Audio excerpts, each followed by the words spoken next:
নবী সাল্লাল্লাহু আলাইহি ওয়াসাল্লাম বলেছেন ইন্না আইনাল হক, চোখের নজর সত্য। নবী করিম সাল্লাল্লাহু আলাইহি ওয়াসাল্লাম বলেছেন চোখের বদনজর সত্য। এই যে আমরা বলি ফেসবুকে এত বেশি ছবি দিয়েন না ভাই, ছবি তুলেন না, ছবি তুলেন না, বারবার যে বলি নিষেধ করি, কারণ কি জানেন? একটাই কারণ, বিকজ চোখ লাগাটা সত্য। মানুষের চোখ লাগে, এই কথা শুনলে অনেক মজুমদাররা হাসবে না? কথা বুঝতে পারেন নাই?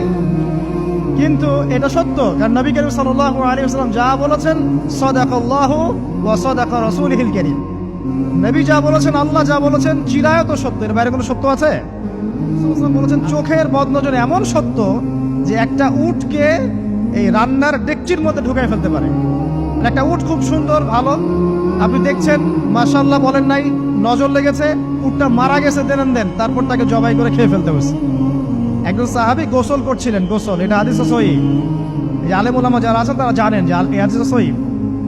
একজন সাহাবী গোসল করছেন, তার গায়ের চামড়াটা খুব সুন্দর ছিল, একদম স্কিনটা অনেক সুন্দর থাকে না এমন কিছু মানুষ? আচ্ছা, এখন আরেকজন সাহাবী এই গোসল দেখছেন দূর থেকে, দেখে বলছেন যে কি চমৎকার তার শরীরের রংটা, যেন কুমারী নারীর মতো, অনেকটা এমন একটা কথা তিনি বলেছিলেন। সাথে সাথে এই সাহাবী অজ্ঞান হয়ে পড়ে গেছে। কোন সাহাবী? যিনি গোসল করছিলেন। এটার আপনি কোনো ব্যাখ্যা দিতে পারবেন না, তো এখানে কোনো সায়েন্স দিয়ে বা মেডিকেল সায়েন্স দিয়ে আপনি কোনো ব্যাখ্যা করতে পারবেন না। একটা ব্যাখ্যা দিতে পারেন, কিন্তু কেন সেটা হলো সেটা আপনি অ্যান্সার খুঁজে পাবেন না। তো নবী সাল্লাল্লাহু আলাইহি ওয়াসাল্লামের কাছে নিয়ে যাওয়া হলো তাকে, তিনি বললেন যে এই ব্যক্তির ব্যাপারে কি কেউ ভালো মন্দ কিছু বলেছিল?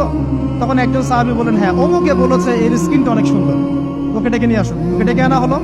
ডেকে আনার পর নবীজি তাকে অনেক শাসালেন, তোমরা তোমাদের ভাইদেরকে কি মেরে ফেলতে চাও? তখন এই সাহাবী তো অবাক, আমি আবার কখন মারতে চাইলাম ইয়া রাসূলুল্লাহ? আমি তো মারতে চাই নাই, আমি তো খালি বলেছি যে তার গায়ের রংটা অনেক সুন্দর। তখন তিনি বললেন, কেন তুমি সুবহানাল্লাহ বললে না, কেন তুমি মাশাআল্লাহ বললে না? যখন মাশাআল্লাহ বলবেন, সুবহানাল্লাহ বলবেন, নজরটা লাগবে না। আর যখন আপনি মাশাআল্লাহ বলবেন না, সুবহানাল্লাহ বলবেন না, দেখবেন নজর লেগে গেছে।